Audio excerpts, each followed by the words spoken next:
Alright. Oh, hello everyone. I'm just gonna hide that for a second.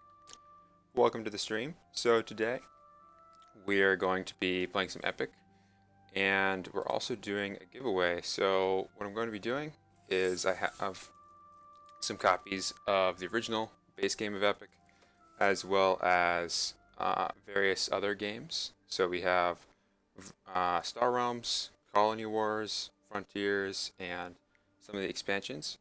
So what we're going to be doing today is I have a form right here. If you want to enter, you're just going to put your email and your name in. And then every time I play a game, at the end of the game, I'm going to give one of these to someone that is in the list there. So put it in the chat here. Really? Can't hear me? Looks good on my end.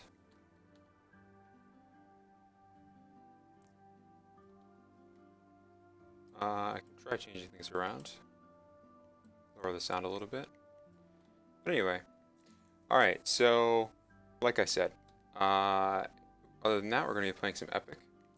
And also, as part of new Epic sets coming out, we'll be doing spoilers. So today's spoiler is Estranged Cultist. So this is actually part of a new cycle that's coming out in Guardians of Guana and the following set. And the way these cards work, they're all zero cost champions. There's one for each alignment. And at the end of your turn, if your gold hasn't been spent, then you're going to get to put demon tokens into play. What's really big about this card is an epic because you only have one gold on your turn and one gold on your opponent's turn. You're really trying to get your opponent to spend their gold first. So this card, you can play it and then pass, and you can try and bait your opponent into spending their gold first, or just letting you have 3-4 offense champions for 0, and then this is a threat that grows, because if they can't get rid of this, then you can just keep making demons with it or passing with your gold up. And that's gonna be it for the spoilers for today. So I'll be doing another spoiler on Monday at the same time. But for now, let's just get into some games. So I'm going to be playing an arena here. It's Friday, so that means we'll be playing the new arena format. Changes every Friday, which is we're building a 30 card deck from a random pool of 60 cards. Now, this is actually one of my favorite formats. I've talked about it before. The reason I really like this format is because it lets you play somewhat like Constructed, where you're building a deck, but it's way less pressure, right? You have 60 cards, you're just cutting out half of them. So if you don't know what you want to do in Constructed, you can just basically pick whichever cards you like out of the pool. So the basic premise in Epic, for those of you who haven't played that much Epic or haven't played in a while, is we're going to have one gold on our turn and one gold on our opponent's turn. It doesn't carry over. That's the resource in the game. So every card either costs your gold for the turn or it's free. And the goal of the game is to reduce your opponent's health to 0 by attacking. And there's this kind of this back and forth where you're trying to bait your opponent into, not necessarily bait, but you get a lot of information and advantage if you can get your opponent to react first. So if they spend their gold first, then their shield's down for the turn. You can get in there with a surprise champion. You can maybe make something really big that's already attacking. And what we're going to do here today is we'll make a deck for this game mode, and we'll be playing games of Arena until we lose. So what we're going to do is, generally what I do first is I just go through and I put cards in that I like in each of the colors, and then I say, all right, are there any cards that really draw me into one color? And I'll keep putting support for that color in. So basically in Epic there's no color restriction. So for example, I really like 1-cost cards that can draw me 2 cards and also have some other side benefit. So these things will help me stabilize and keep my hand full. You never want to get to a situation where you don't have a way to spend your gold. So I'm going to go ahead and play Ceasefire, and I'll probably also play this Lay Claim here as a way to clear the board. And we'll play Noble Unicorn just because it is an ambush champion. Ambush champions are really nice to have in some kind of deck because it lets you play a champion on your opponent's turn, and then you can use it to attack on your turn. And this one will always draw us a card, so worst case scenario, it replaces itself. We're also going to put this other card that banishes everything into our deck. And we'll play Arm here just because it's a 0-cost card that makes something really big. So we can use this to take down maybe a bigger champion for free, but we'll probably lose our champion in the process. We'll also go ahead and put in some cards that have recycle. So the way recycle works is basically if you have 2 cards in your discard pile or more, that you can banish those, put them on the bottom of your deck, and draw a card. So 0-cost cards with recycle are really good if you don't have many of them. When you start to get too many, then they are not as effective because they're not very good if you can't recycle. But basically, we're going to get this and draw a card to replace it for free. So we definitely want to play all our recycle cards as early as possible. All right. And then we're going to go ahead and look at our evil cards here. So, for example, Necromancer Lord and Murderous Necromancer here, they both have loyalty 2. So the way that works is if I play Necromancer Lord and I have 2 other evil cards in my hand, then I get the benefit of loyalty 2. So in this case, I'll play the Necromancer Lord. If I have 2 other evil cards, then I'll get to use it right away. And so that means generally if it has loyalty 2, it's much stronger, and I mean night and day really, when it comes to whether you should play it in a deck. If you have lots of cards of that color, it's going to be really good. If you don't, it's probably not going to be very good. So that's just something to keep in mind. So we have 3 of those already. We have Angel of Death here, Necromancer Lord, and Murderous Necromancer. And I'll come back at the end and explain how I choose my color here. Now normally, if I didn't know these cards very well, I might just kind of sift through them and spend a lot of time on each one. But just because I do have a general idea of what all of these cards do, I'm going to go ahead and build my deck pretty quickly, and then I'll explain my choices at the end. So, Street Swindler here, like I said, draws 2 cards, and it gives us something else. So, I really like having cards that draw 2 and then do something else. And the Gudgeon's kind of the same thing. Gudgeon gives you untargetable, whereas Street Swindler you can play on your opponent's turn. So that's the main difference between the 2. And then we'll also go ahead and I think it's important to have at least 1 card in your deck that can banish your opponent's discard pile. So that way if you're doing some kind of shenanigans with the discard pile, you can have an answer in your deck. It's not like you're just screwed if you can't do anything about it. Yeah, this is a random 60. Basically it's sealed, which means that you get a pool of 60 cards, and you're going to choose 30 of them for your deck. And you'll just keep playing with the same deck until you lose, and that's it, really. You don't have to play all of your games at once. Alright, and I could play Thrasher Demon or Unquenchable Thirst. Basically, I'll come back to those. Unquenchable Thirst here, you really want to have a lot of evil cards because it gets stronger the more evil cards you've played this game. Alright. I'm going to go ahead and play this Blue Dragon here, mostly because it draws a card to replace itself, and it's going to get rid of something small. So we don't really have anything in our deck that gets rid of small champion. So it's good to have some of those, just in case our opponent has little weenies that we want to get rid of. And once again, it draws 2, banishes our opponent's discard pile, so I might even get rid of the Eager Necromancer. I can get rid of it for now, because we don't really need multiple ways to banish the discard pile. We'll go ahead and run Garbage Golem here, because again, it draws a card. If you don't have very many Sage cards, it gets a lot worse. So you reveal the top card of your deck, and if it's a Sage card, you'll draw a second one. So if your deck's half Sage, half the time this will draw you 2, and half the time it'll draw you 1. So it definitely gets a lot better the more Sage you have. Go ahead and run Sea Titan here, just as a big thing. We don't have very many big things. It's good to have big things so that you can kill your opponent.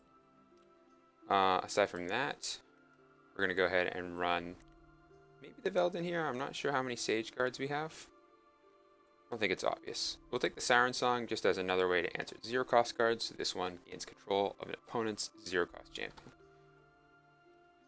Yeah, 0-cost, basically a big part of Epic is going to be the tempo of the game, which I'm going to be explaining my thought process as I take turns. But basically, it's not so much the cards you have in your deck. I mean, those matter. but you don't want to just be slamming a card as soon as you can, or emptying your hand. Basically, tempo, hand management, that's a really big part of Epic. Alright, so we did that. Let's look at our wild cards. I'm going to go ahead and pick up this Fires of Rebellion, mainly because it deals damage to a player. So, that sounds great. And we can also draw a card and deal damage to a champion. So this will be Reach. If our opponent's at 7, we can just kill them with it. Alright, we're going to go ahead and pick up this Kong here. Again, it's a big champion, and it gets rid of something. It's always nice to have. If it just has Tribute, that means when you play it, it'll happen right away. So Kong is a card that goes in any deck. There's not like you don't need to have a green heavy deck in order for Kong to be good. Alright, we're going to go ahead and pick up this Polar Shock here, kind of similar to Kong.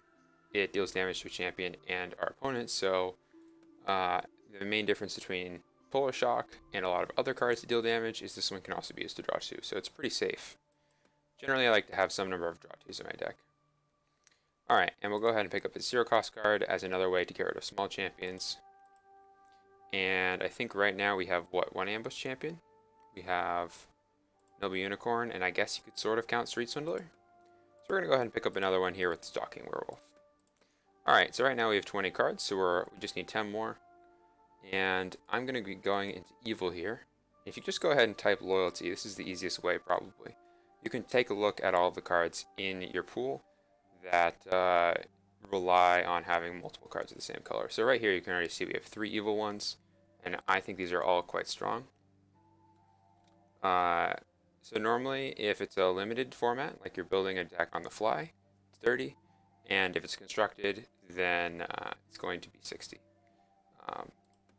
We're going to go ahead and put each of these 3 evil cards in, and we'll make this deck evil heavy. So this card, you can break all other champions and you get the body. So it's like a board clear that also gives us something that we can attack and block with. We're also going to go ahead and pick up this Necromancer Lord, just because it lets us reanimate champions every turn. Very strong, because we get this plus whatever we bring back, which can cost 1. And then we'll take this Murderous Necromancer here because it gives us 3 zombies, and then our opponent has to get rid of it, or else it'll start breaking our opponent's champions. So you get 3 zombies when you play it if you have 2 other evil cards in your hand, and then we just get to sort of threaten to deal with our opponent's stuff with it. Alright. Now, you'll see we only have 6 evil cards, which means that we need more evil cards. I'm just going to go ahead and look at the evil cards here, and I'll probably be playing most of these. I'm going to play Abyss Summoner here. When we play this, we'll get 2 demon tokens, and then it'll give our other evil champions a bonus as long as it's in play. So that's fine. We'll also go ahead and run the Unquenchable Thirst here. We're going to have some evil cards in our deck. And we'll play this Eager Necromancer, which isn't necessary, but we definitely want to fatten up our red cards. And we'll grab this Thrasher Demon here, just because we don't have that many 0-cost champions. And again, we just want to add more evil cards to our deck. Aside from that, we don't really have very many Blitz champions, so I'm going to go ahead and pick up this Winged Death here as a sort of Punisher. I generally prefer Winged Death to something like Saren, which is unbreakable on your turn, but can be blocked by anything that's small. Yeah, so I'll probably leave the Saren here, and we'll just go with 11 out of 30. That's going to be 1 and 3. That's pretty good. Alright. Let's just go ahead and look at... We need 2 more cards. So I'm just going to skim through the remaining cards here, and we will pick up 2. So it's probably going to be something like... How many Sage do we have? 5 Sage? Go ahead and pick up this Veldin as another Punisher. So when I say Punisher, it has Blitz. So you can... I can choose not to play something on my turn. My opponent spends their gold on my turn. Or maybe I attack with something, and they spend their gold to get rid of my thing. Then I can just slap this down and attack them right away. That's a really big thing. Blitz champions, usually you want to save those in your hand until your opponent's gold is down. And then, basically, like I said, your opponent's shield's down, and you can just get in for 10 damage. That's a lot. It's a third of their health. And we want 1 other card, so I think we're just going to pick up probably another 0-cost champion. I think that we can grab this Ankylosaurus. Basically, it's either a 0-cost champion, or we can spend a gold and draw a card when we play it. So it can either be a pretty big free champion, or it can be a small 1-cost champion. And that's our deck. So So we're all done here. We'll just save this. And I'm going to start the run. So what I'm going to do is basically just queue up, and I'll be talking through my turns here. So like I said, I'm going to repost that link from earlier. But if you enter your email and your name into the form that I just posted, then we'll be giving away some of the physical product for the game, or if you already have that, you can choose to get some Star Realms instead at the end of each of the matches that I played today. So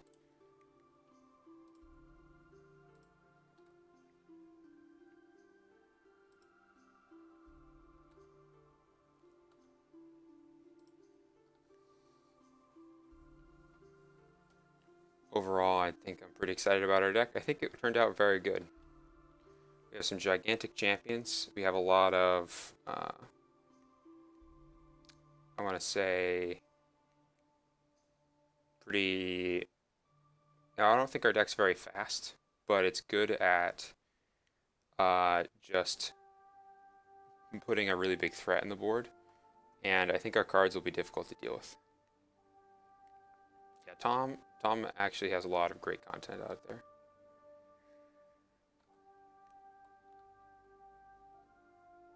Duels is a recent addition to the app, so basically there are an extra, I want to make sure I'm not mincing my words here, 60 cards that were just added, and those are the Duels What cards.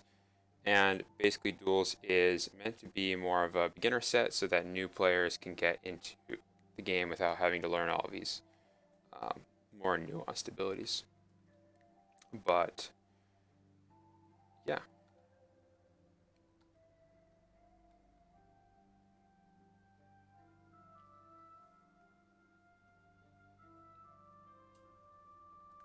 All right.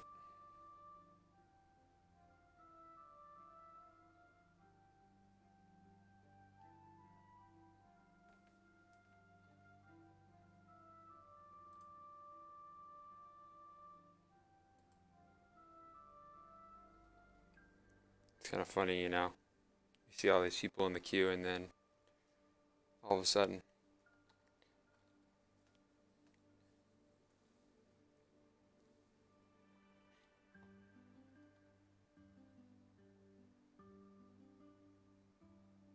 Yeah, Tom makes actually very interesting decks. I think whenever I play against Tom, I always get surprised by something.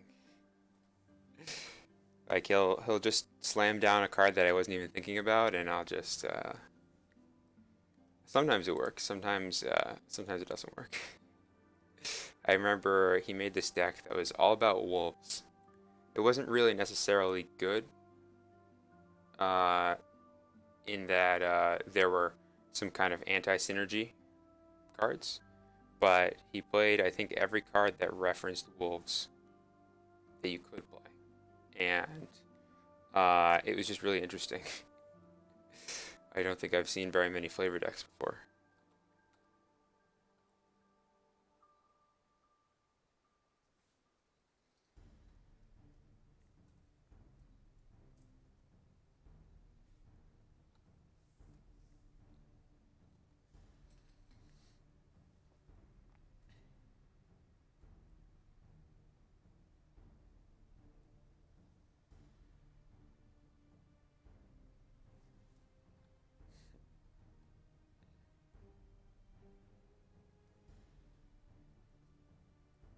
Probably, so for those of you who haven't played the digital app at all of the cards, there's not like a collection component. You just have everything from the beginning. So as new sets come out, you can just use any of the cards. If you see a deck that you like and you think, you know, that's actually pretty interesting, I want to try that out, you can just build it yourself and then play it.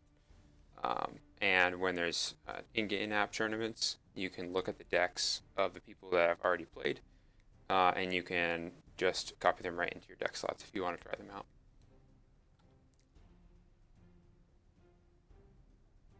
Yeah, I always feel like Tom has multiple decks going at the same time. He's never all in on one deck. But there was just a so there was just a EDMC, which is a monthly championship.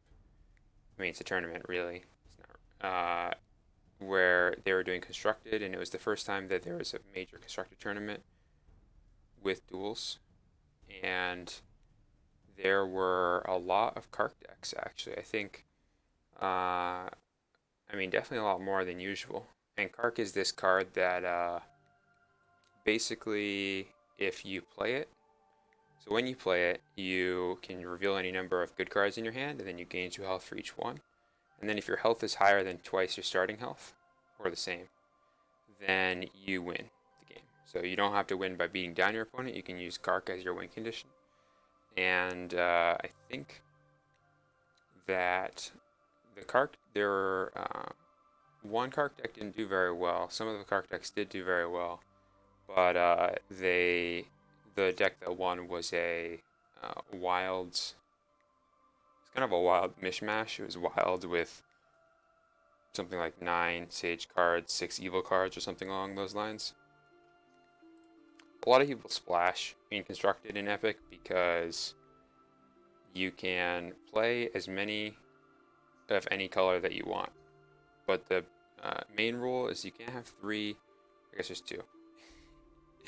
You can't have more than 3 of any one card in your deck, and also for every 0 cost card you have to have 2 1 costs of the same color.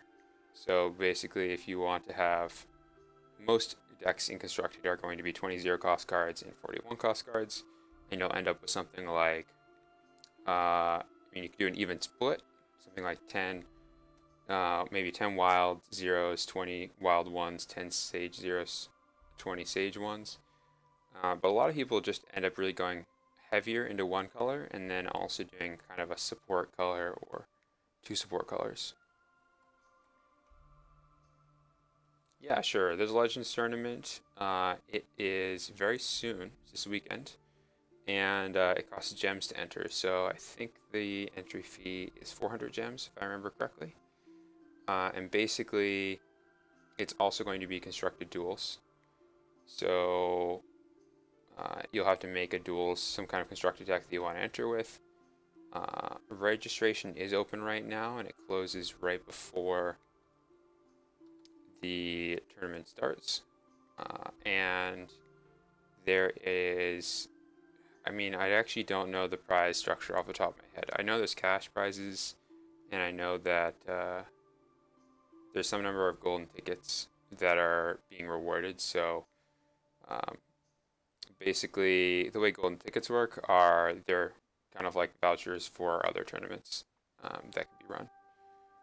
So that way you can just keep playing in tournaments. If you keep doing well, you can just play as much as you want.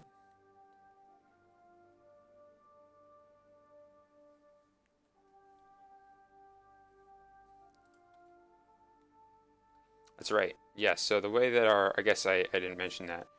The way that our Legend series always work are the winner of each Legend series gets a card named after them. So usually they work with the designer or the designers, and they kind of agree on some kind of card idea, and then that gets refined a bit. So maybe they want a card to work a certain way, and then it'll just be tweaked for balance reasons, and they get their likeness made into it, and then that's basically gets put into one of the upcoming sets. So usually the next set, but sometimes if they have a specific idea and it doesn't really fit the flavor of the following set, it'll be the set after that.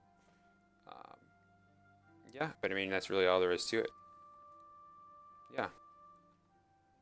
We do Legend series for Star Realms as well, and Hero Realms. And basically, the way the Legend series, we usually just do them at major conventions. But obviously, Gen Con's not happening this year because I'm not sure what's happening here, so I'm just going to try rejoining. Obviously, the convention's not happening this year because of the COVID situation, so there's online events being run in lieu of the convention not being run. I wonder, I'm just gonna make sure I'm not running.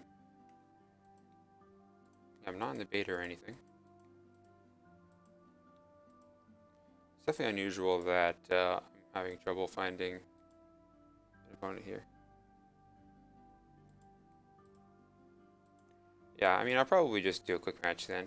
I'm not really sure what's happening, but we will just queue up with one of these decks. Hopefully we can get a Dark Draft game going.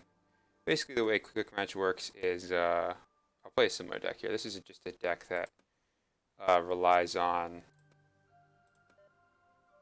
Oh, there we go. As soon as I leave. The way that the Dead Dinos deck works is it's a combination of big wild champions that are dinosaurs, and there's a lot of evil recursion, so you get to reuse those powerful cards over and over again. Sometimes it's kind of a balancing act between keeping enough cards in your hand for your loyalty abilities, because you want to have enough evil cards in your hand. You want to have 2 for your loyalty 2s for evil. You want to have 2 wild cards in your hand for your wilds abilities. But it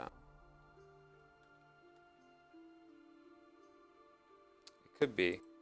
I mean, I updated already. It's possible. Is there? Maybe there's another update being pushed. I know that we were doing an update today because there was a card that needed to be hotfixed before the Still Legend series, but yeah, there was this interaction where alright, there's this interaction where you would have one card kind of end up with another card. It would put another card into play, and then instead of you being able to choose the order of the 2 abilities, they would just be chosen for you. Alright, the opponent's going first here. So basically, I'm going to talk about the general strategy. If the opponent's going first, you always want to have a plan for your gold for your opponent's turn, and then you want to have a way to spend your gold on your next turn. So here, right, all of these cards with beads in the top, I mean, I'm just talking about these little dots right here, at the very top of this card, right above with the text erratic research.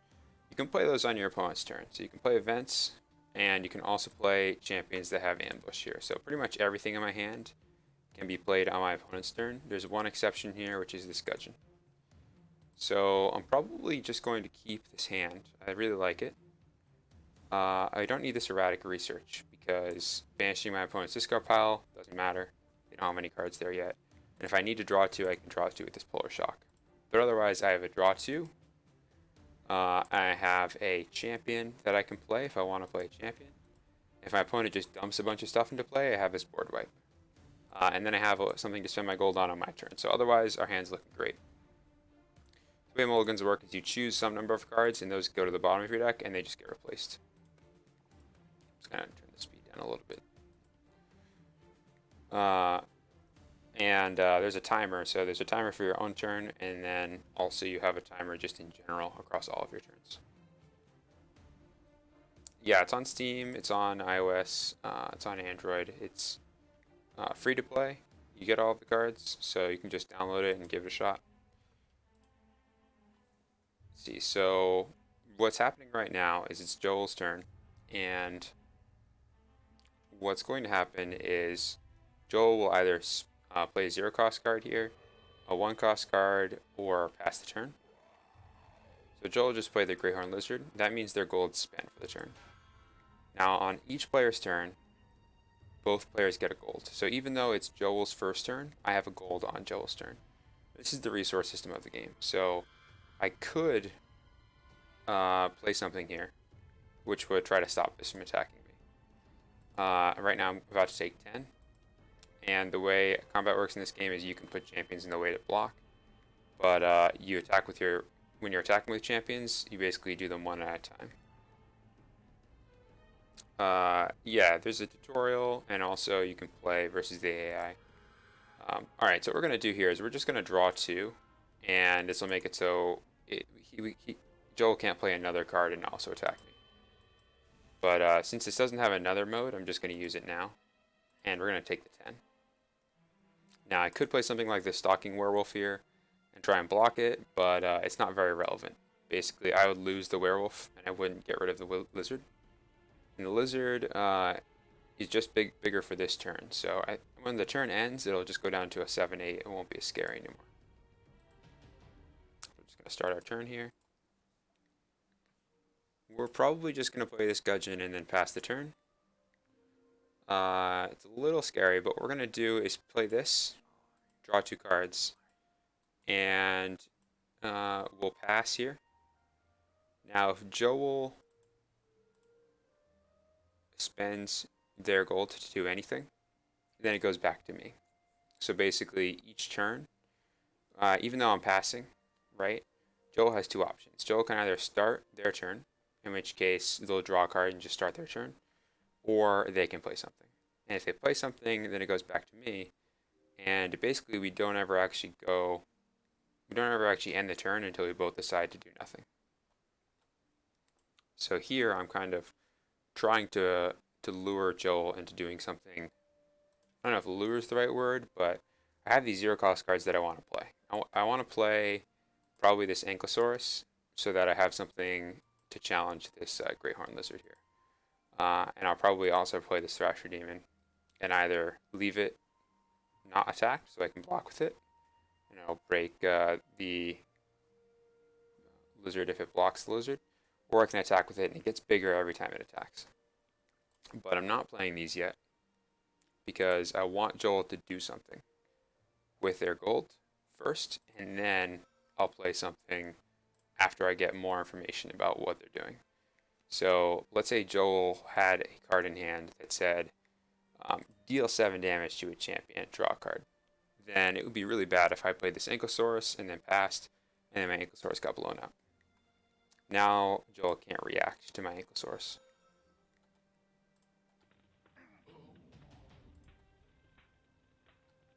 Yeah. Alright, so we're just going to go ahead and play this Ankylosaurus here, and we'll probably also play the Thrasher Demon. And we're not going to attack with either one of them.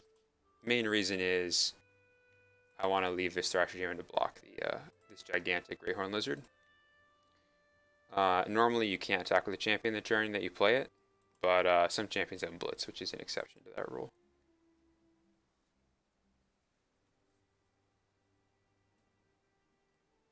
So Joel's almost definitely just going to start their turn. Joel spent their turn playing Winds of Change to give this champion +5 offense and +5 defense permanently. Alright, they're going to break one of my zero-cost champions and make a demon. So they just decided to get rid of the Thrasher Demon, understandably, because it can block that efficiently. So we're definitely just going to pass here. We don't have anything to do. I could have taken the demon token, but I don't think it's really worth it. So I think what's going to happen is we'll block this Great Horned Lizard. It'll have 6 health left. We'll take 5 left over, just because this champion has breakthrough. And then we'll also take this 4. So that means we're going to be taking 9, but it's at 10, which is a low number. And then we'll try and Polar Shock this Great Horned Lizard to remove it and also deal 6 damage to Joel. It's risky. I think that we are losing here. Definitely, we just haven't been able to deal with this gigantic champion. Well, there's not really anything that we can do about that. So Joel just drew 2 cards and gave this +2 attack. We can use this Unquenchable Thirst to deal 2 more damage to finish it off. But honestly, I think that our new plan is just to stop this demon token so we don't take any damage, and then to clear the board with one of our board clears. Big part of Epic is overextending. So even though I look like I'm behind, it's not like I'm going to die to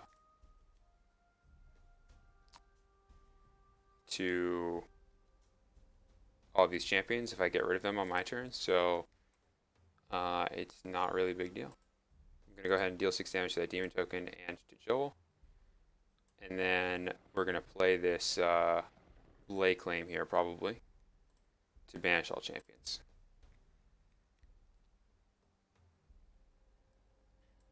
Now in Epic, you can also win if you draw a card from an empty deck, then you win. So usually, and I mean probably 90 to 95% of the time, game ends because one player's health is reduced to 0. But every once in a blue moon, you will draw from an empty deck. And there's no outside of game zone, so basically if you banish all champions, when I banish that champion, it actually just gets put on the bottom of the deck. So if Joel runs through the rest of this deck here, then Joel will draw that card that was banished. Which is good for me, because if Joel ever draws a banished card, that means that if that card hadn't been banished, Joel would just win.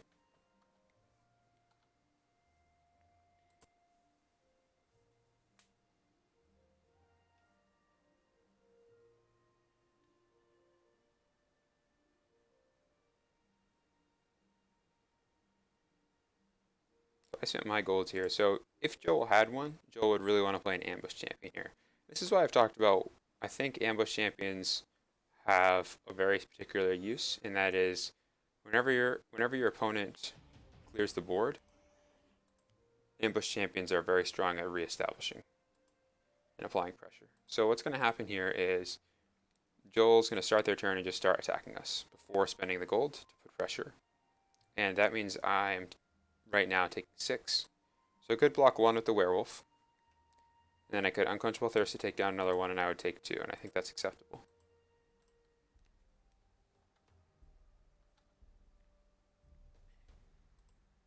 We're definitely not out of the woods yet.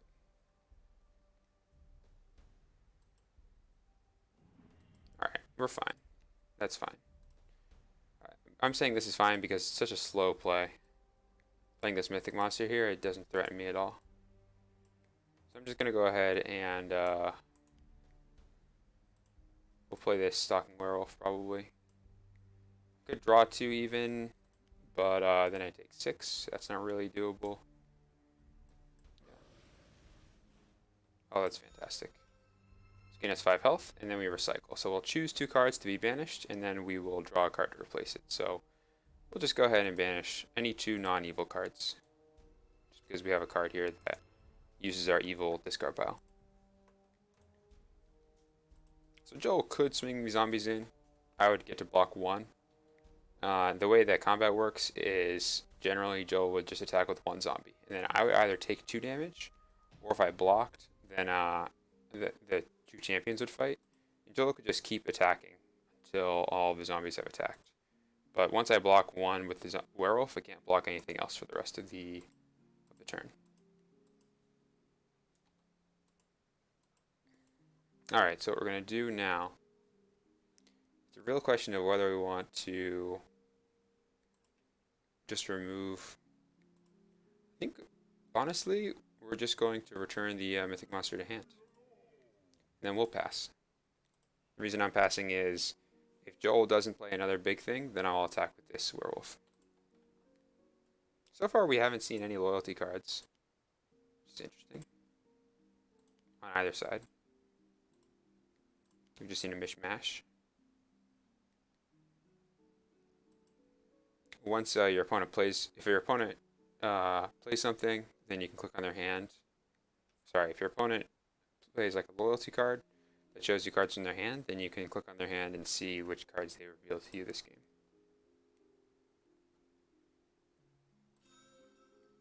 They're going to make more zombies.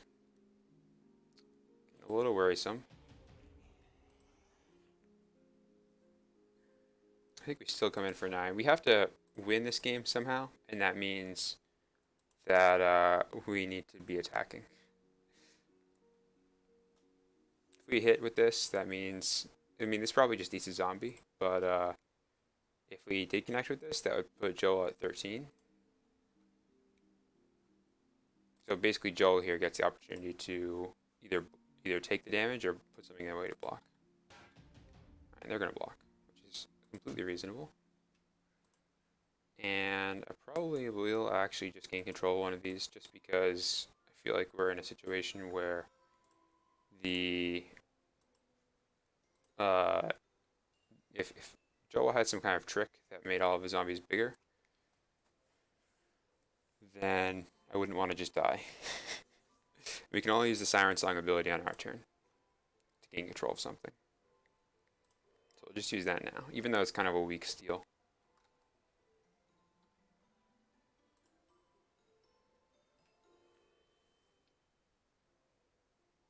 So you see a lot of the time, I haven't actually had a good example of where I attack first, but usually I'll either attack and then play my cards after attacking, or I'll play something and then pass and then make my attacks after my opponent has played something back. So a lot of the time, what you do is very dependent on what the gold flow is going to be.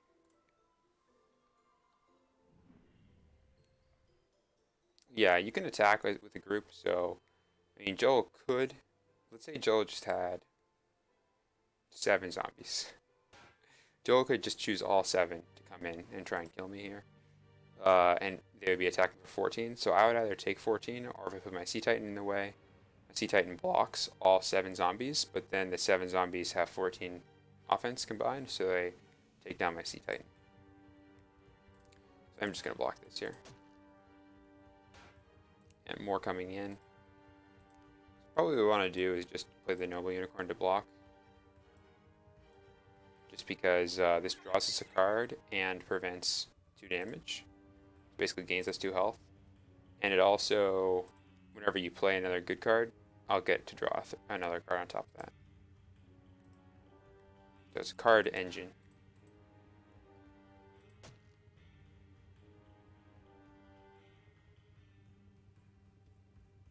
I'll probably take another 6 here from these zombies. Alright, looks like they're saving them because we have a lot in play. Not a bad thing for me. I'm going to attack with this zombie. The reason I'm doing the zombie is because it's pretty much all upside. If the zombie blocks it, I'm perfectly happy to trade a zombie with a zombie. If the Mythic Monster blocks it, the Mythic Monster can't block anything else, and then I can make big attacks for the rest of the turn. So we'll just get rid of both those zombies now, make things a little easier. We have 2 evil cards in our discard pile, so if I play this Unquenchable Thirst, it'll deal 3 damage. So that means if this takes 12 in a turn, we could do that. It doesn't seem that exciting though.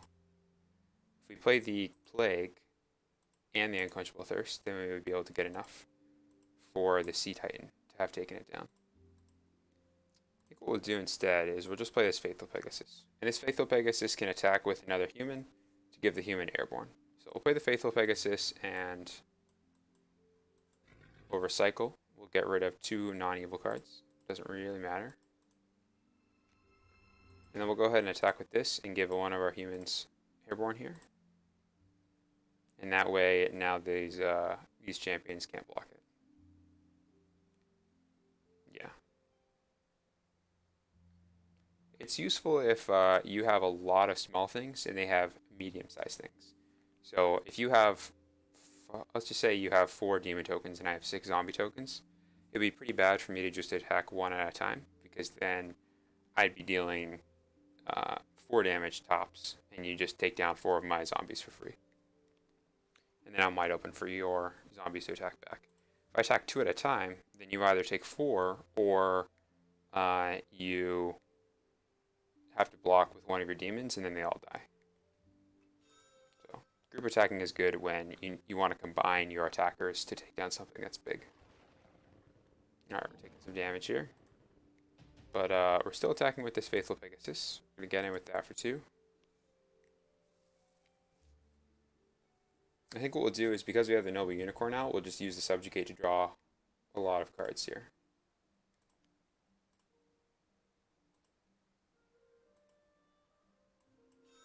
We'll draw 2, and then we'll draw another card because of the Noble Unicorn. And then we don't really have any champions to banish with our Eager Necromancer, so I'm just going to end the turn here. Yep. But our Eager Necromancer, when you play it, you can choose up to 3 cards to banish, and each champion you banish gives you a zombie token. But our opponent doesn't have any dead champions. They're all events. I should also mention that in this game, game length is very variable. So sometimes games will be very fast. Sometimes they'll, I mean, pretty much this game length that we're having right now is probably what you should expect. I think probably what'll happen is we'll both be around the 10-minute mark when this game ends. So that would be something like 15 minutes for both players, so half hour basically.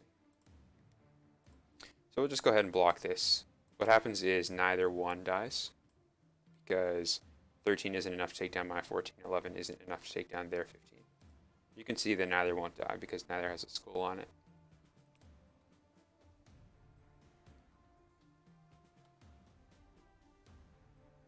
I should also mention that there's an undo feature. So let's say that you do something, I guess I'll give an example here. Let's say that I make a really bad choice with this. Like that. That's a bad choice. It's useless. I can actually just take that back. You can always take plays back as long as you haven't gotten any information. So as soon as you draw cards or you pass to your opponent, you're locked in. So what we're going to do here is we have these two evil cards. So I'm going to go ahead and Plague, which will deal 1 damage to Joel and all of their champions. And we'll recycle.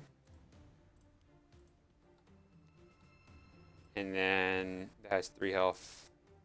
So we can do this. 1, 2, 3, plus this one's 4. Take down the Deathbringer. And then use the Fork Jolt to deal 3 damage to the Mythic Monster and 2 damage to one of these zombie tokens. Alright, we're looking good. The reason I decided to take out a zombie is because if I play Blue Dragon and I deal 2 damage to another zombie, then I can clear the path for my Sea Titan.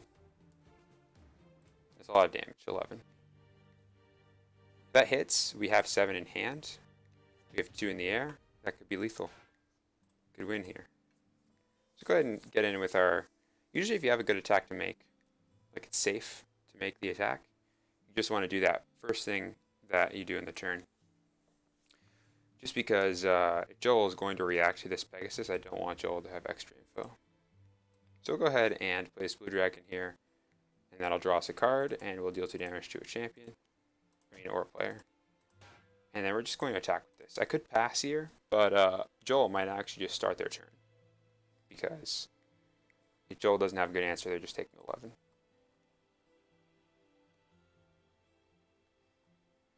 Yep. So once this deals 11, and if it does, then as soon as we get priority on their turn, alright, yeah, that's just talking werewolf. This is good for us still. This is our opponent's spending a gold to draw a card, and that's it. Right, because we'll take down that werewolf, but our Sea Titan will survive. Now I could play this Eager Necromancer, but I already have so much in play that I don't really need to invest more into this board. I'd rather have something to do if the board gets cleared.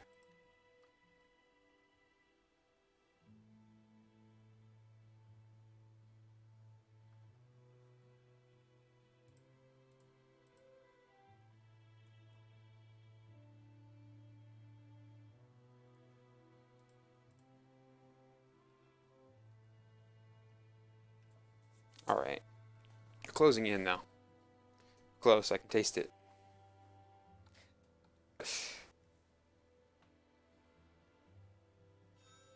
Alright, gonna break all non-demons. That's fine. That's what ambush champions are for.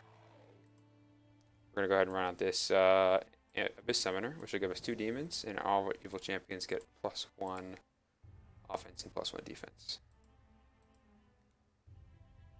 So here's an example where I'm going to group attack. So here I'll group attack with 2 of my demon tokens as a group. So that way our opponent either takes 10 or they block, and then what'll happen is I'll show you. We'll just do it by example.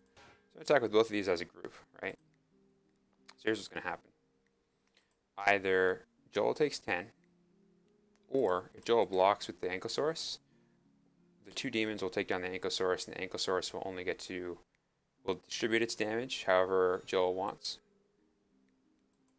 That's actually really good for Joel. So right now, Joel is dealing 1 damage to us and all of our champions. So that'll take down our Abyss Summoner, so our champions lose the bonus, and now this can take down both of our demon tokens. But we're just going to go ahead and deal 7 damage to a champion and draw a card. So that we can get in for 8 here.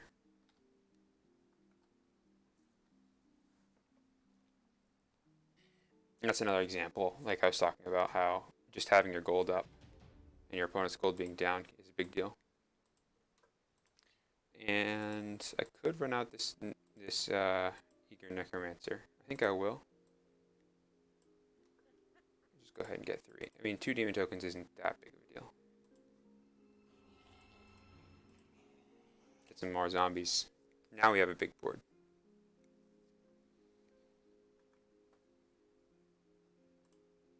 I mean, these 2 demons on their own aren't enough to win. So now I am presenting lethal. If Joel did nothing and I started my turn and attacked, I would win.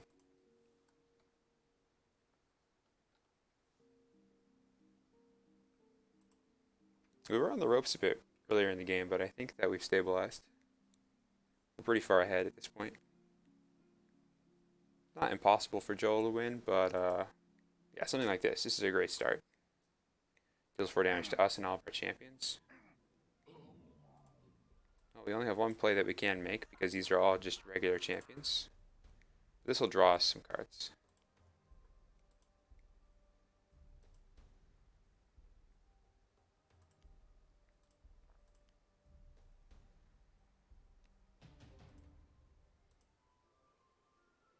I think what we want to do here is just play Kong.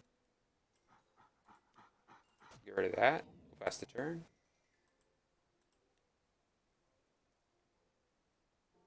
Now, what's really cool about this play is if Joel might think, all right, I'm just going to take 3, no big deal, right? Draws 2 or something, then we can just give it +7 attack and try and end the game right here and now. Yeah, it has been a very back and forth. That one, what was it? It was a Greyhorn Lizard tripped us up. We just took 10 at the beginning of the game. And sometimes just, Greyhorn Lizard is a great example of a card that is, I would say, it's seen, not seen as often, but it's just so difficult to answer efficiently. Alright, it's dealing 7 damage to us, but I think we've got this. Just going to go ahead and see if they block with anything, and then we'll go ahead and give this +7 attack. I think that Joel's trying to burn me out here and try and win on Joel's turn. So we'll go ahead and give us +7 attack. Now Joel might have a deal, well no, it won't be a deal 3 for 0. Yeah, we got it. Alright, that's the game.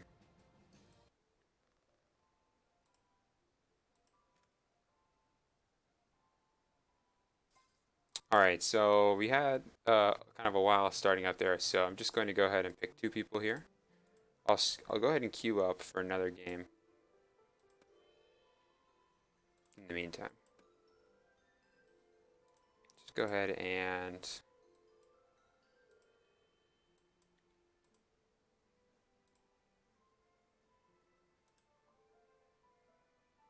alright, the first person is going to be Caitlin. You're going to be one of the people that receives a game. So what's going to happen is you'll receive an email, and basically it's just going to ask where you want your game sent to, and you'll get the option of picking out of a few games, or you can pick something like a playmat. Alright, and then our second winner for today is going to be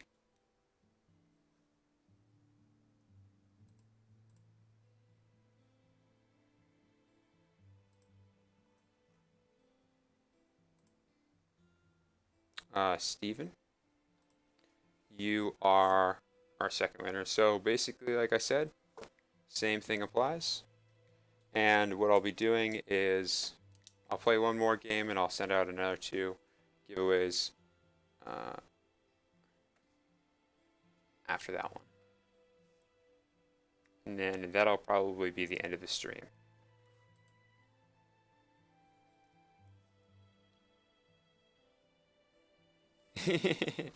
Right? Yeah, that was a good game, honestly. That was a good game. Alright, let's see if we can raid now. I'm not sure. It might have something to do with the update. Generally, sometimes when the updates happen, they don't happen at exactly the same time. Alright.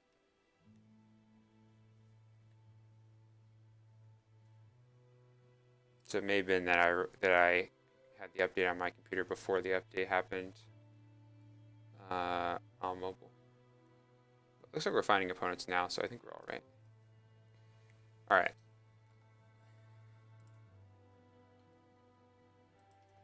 So we're going first here. And like I said, basically if I lost, then this deck would just be retired. But until that happens, I just keep playing with the same deck. All right. So we're going to go ahead and going first. I definitely don't want cards that use the discard pile. So I don't want Eager Necromancer because that relies on my opponent's discard pile. I don't want Faithful Pegasus because that recycles. That uses our discard pile. And I don't want Plague here because that also recycles. So both these cards are very useful on their own. Fire's Rebellion's okay. I mean, I'm not very excited about playing it early in the game because it's not very good if our opponent doesn't play a good target for it. So I'm just going to keep the Sea Titan and toss the rest. Alright, so actually this is a great hand now. I'll go ahead and run out this Thrasher Demon here and I'll explain what my plan is. So go ahead and attack for 3. It's going to get bigger. Now, a couple of things can happen. If Darwin just takes this, I'm just passing the turn. I'm letting Darwin go, even though I still have my gold up. The board clear? No. I mean, I actually have a lot of board clears in my deck, right? I have Plague. Okay, we'll count them. Plague, Angel of Death. Happening right now. It's gonna kill my thing. Plague, Angel of Death. Ooh. Lay Claim. That's 3. Subjugates 4. So 4 out of 30 is going to be. I guess that's only a little more than 1 in every 10. But I'm not going to need it in the short term. So. I spent a 0, Darwin spent a 0. That's not great. So I could just run out something like this Sea Titan and just pass, but I'm just going to pass the turn here. I don't think that I really want to just play Sea Titan without being able to return something to hand.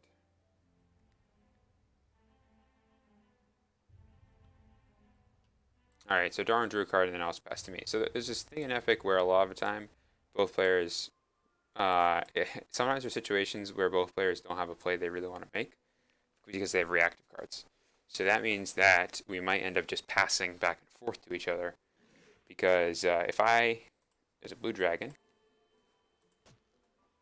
So I could play this Polar Shock and deal 6 damage to it and to Darwin, which would be great, except that then I would have no way in hand to draw cards.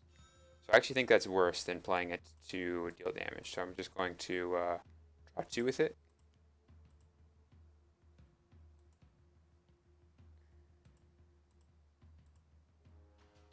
I'm probably just going to pass here. I could Second Wind. The only reason that Second Wind would be correct, I think, is like a Guild Demon or something.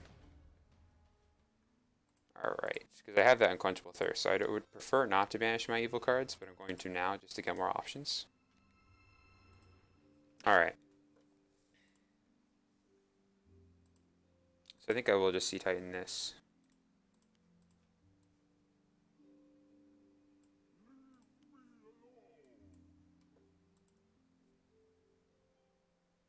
No pass.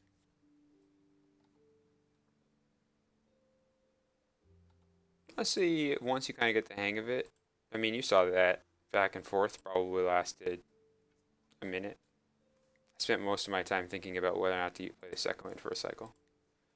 I think that it's interesting that sometimes the best play is not to make a play. Or at least, it's not always clear whether or not you should play something.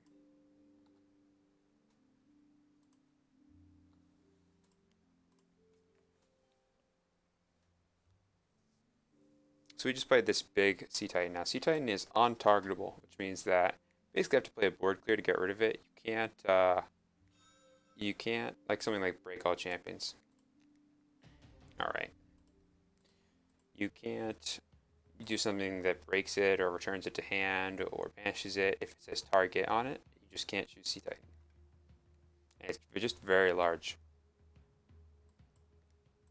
My original plan was I want to attack with Thrasher Demon, and then after got in for 3, I was considering playing the Sea Titan just to return the Thrasher Demon to my hand again. But that plan fell through. Just got removed. Alright, we're getting hit by a Draka here. So we know there's a Hurricane and Rage in hand. Whenever that attacks, it deals 3 damage to all of our champions. We don't have a 0 that matters, I think. So I should just take this.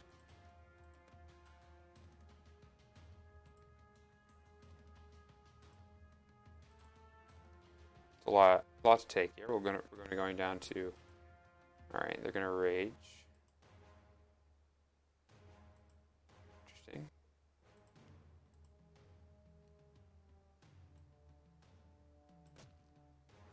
It's a lot of damage. Kind of actually makes me want to. I was originally just gonna play a Street Swindler and draw 2. Kind of makes me want to get more aggressive. I could play Abyss Summoner to put 11 damage on board.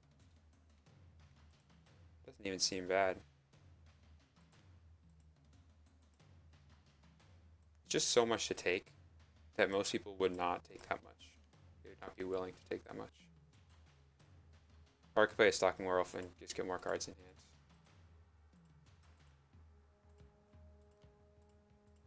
I could also draw 2 and try and find another Sage card.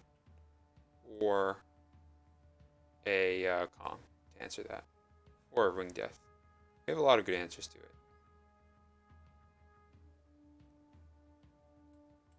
I guess it's mostly those. Yeah. Problem is that it's going to. I'm just gonna draw 2. It's kind of slow, but I think I need to just find an answer for it.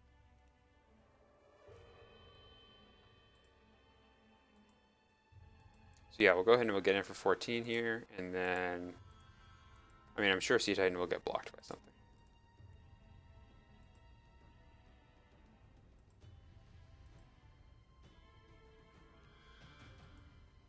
Alright, let's just go ahead and attack with our big thing. Just in case there's a ceasefire to prevent the rest of our attacks.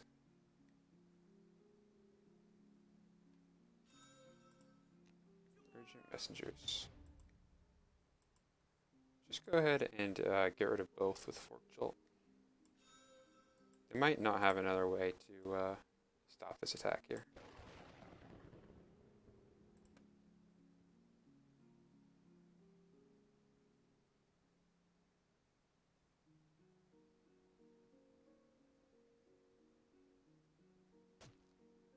Alright, that's good. That's what I like to see. It's going for 3.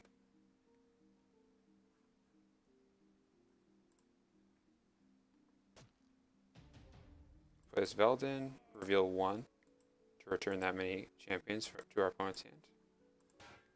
Go for 10.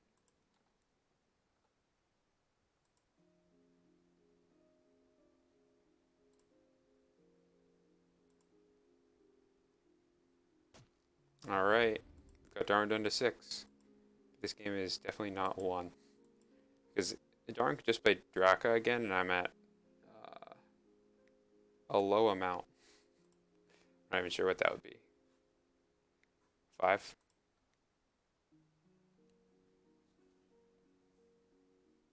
We've got a lot of pressure in play. And these are big, so if Darwin went wild heavy, and it looks like Darwin did because the Draka is loyalty 2 for wild. So if you're playing cards that use that loyalty wilds, that means you're probably a wild deck. It means you probably have a lot of wild cards in your deck, but also cards that deal direct damage and big champions.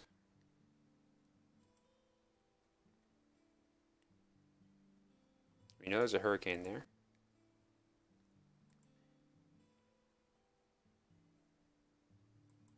the biggest risk for Darwin is going to be that Darwin plays Draka, and then I just have an answer for it, like a return to hand or something like that. I think that's what Darwin's thinking about right now. But I don't. So if Darwin just plays Draka again, I'm going to be taking 9. Alright.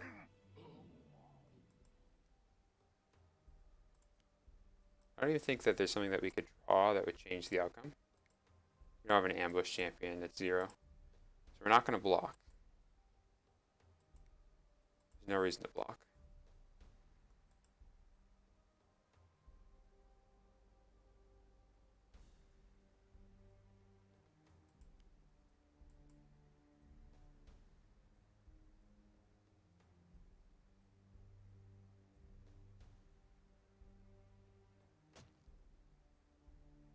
Now we're actually going to do something a little odd here. I'm going to play this Abyss Summoner. The reason is I wanted to make it really difficult for Darwin to survive. And I'm going to play the Gudgeon on my turn, so that I have untargetable, so I can't be killed. But I'm going to be doing something highly risky, and that is spending my gold before my opponent on my own turn.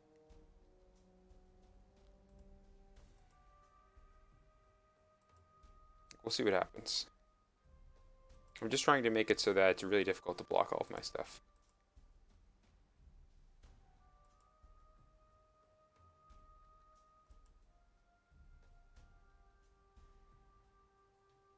Now Darwin has discard 2. Maximum hand size. Yeah, no, honestly, that was a big swing. I needed that. But it's pretty close. I don't think that I'm out of the woods yet. I'm gonna go ahead and drop that Gudgeon just so that I can't die to something that deals 5 damage to a player. I could still die to something that deals damage to all players. So if Darwin had the one that deals 5 to both players, I would die. And we're just going to go ahead and attack with one of our big things, just in case there's a ceasefire.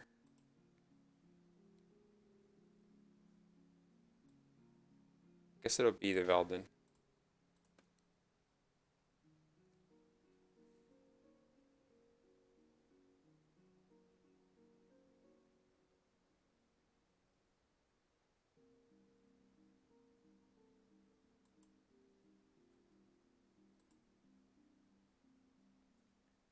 Now, I am pretty vulnerable to an off-turn board wipe here, like a Wave Transformation, a Zombie Apocalypse. Inherence the Meek actually doesn't do it because that banishes all of our non-tokens. So we would keep our demon tokens. We could just kill Darwin with our tokens. What I'm trying to do with that Abyss Summoner play is just cover the bases. So Darwin's getting a bit desperate here. Gonna full act fumble. Fumble this, so this will hit for 0. Trying to recycle into some answers.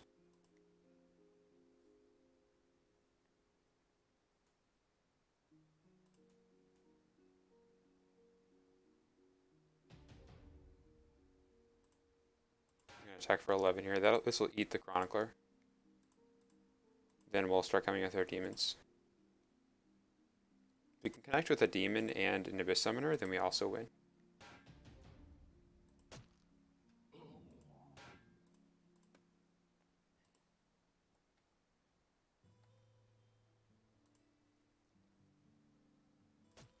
Yeah, I think we got it, but we'll see. Could have an answer for both of these. Alright, that's going to be game. Game, Darwin.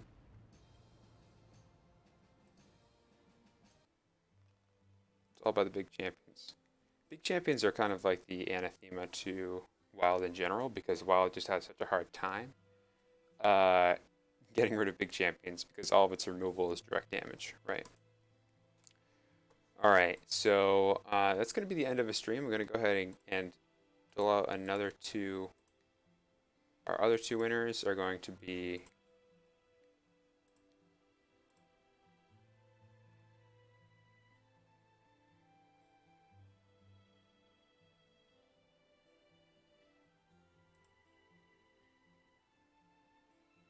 Hewitt? I might be pronouncing that wrong. Hewitt. Hopefully you know who you are. And